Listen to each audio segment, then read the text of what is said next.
Considered the greatest Mexican painter of the 20th century, Diego Rivera had a profound effect on the international art world. Among his many contributions, Rivera is credited with the reintroduction of fresco painting into modern art and architecture. His radical points of views and tempestuous romance with the painter Frida Kahlo were then and remain today a source of public intrigue. In a series of visits to America from 1930 to 1940, Rivera brought his unique vision to public spaces and galleries.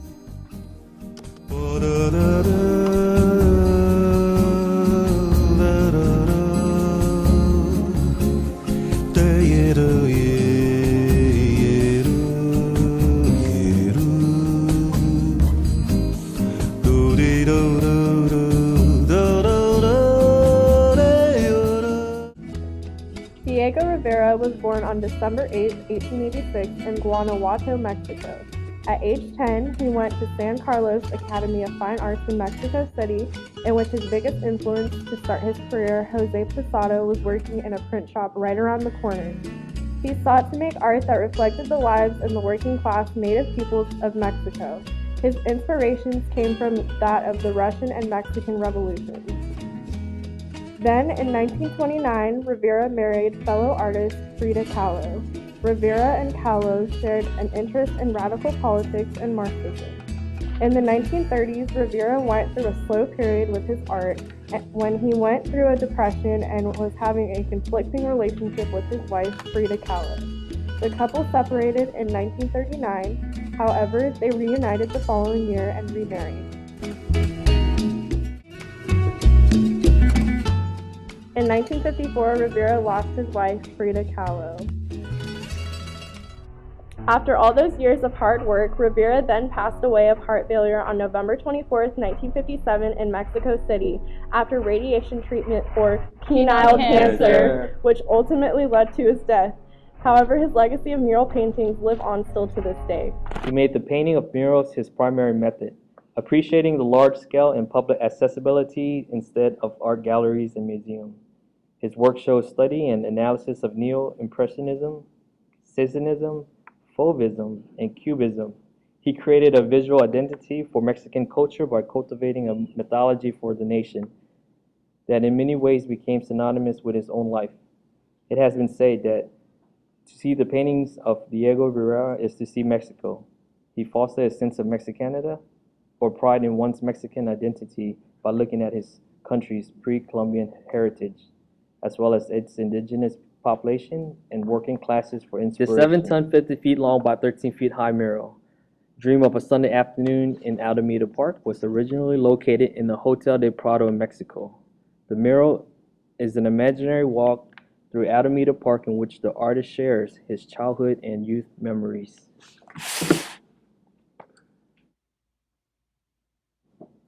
In this mural, we can appreciate the dreams and nightmares within each panel.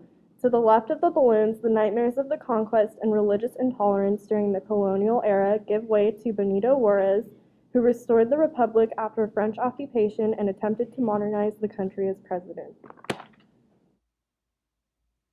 The skeleton in the middle is called La Catrina. It is the Mexican representation of death. The word Catrina was a nickname for elegant upper-class woman who was dressed in European clothes in 20th century. Diego put its skeleton to criticize Mexican elite that everyone have to die one day, doesn't matter if you're rich or poor. La Catrina unites two artists in the picture. She holds the artist Rivera on the left and holds famous printmaker Jose Posada with the other hand. Behind the artist Rivera on the left were his wife Frida Kahlo. She put on one arm around Rivera's shoulder protectively and holds the yin-yang with other hand. Yin-yang were objects of opposite but interdependent sources like day and night. Yin-yang portrays the relationship between Rivera and Frida. They have complicated relationship because they got married, then separated, and then got back together.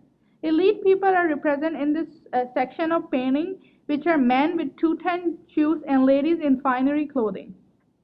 The remaining portion of the mural represents the natives' fight for freedom in the final battles that ended the Revolution of 1910. Spotted in the front is a native lady with long hair and a yellow fluorescent dress that takes us back in time to the way women dressed in Mexico.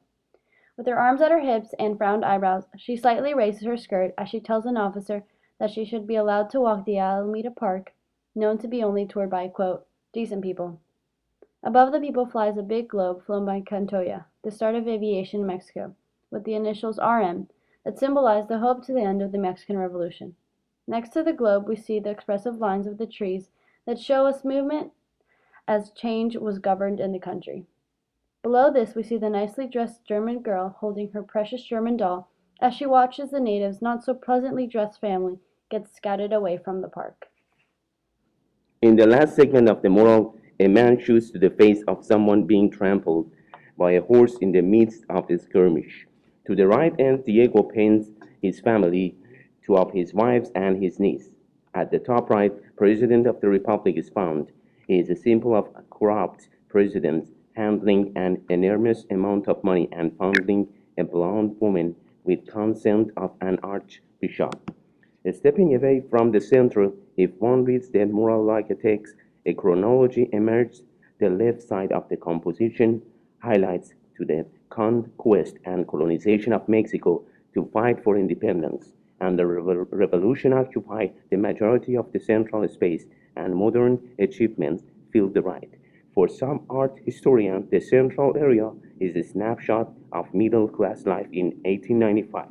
One gets a sense of the inequality that stirs an average Mexican to overthrow their dictator and initiate the Mexican Revolution, which lasted from 1910 until 1920.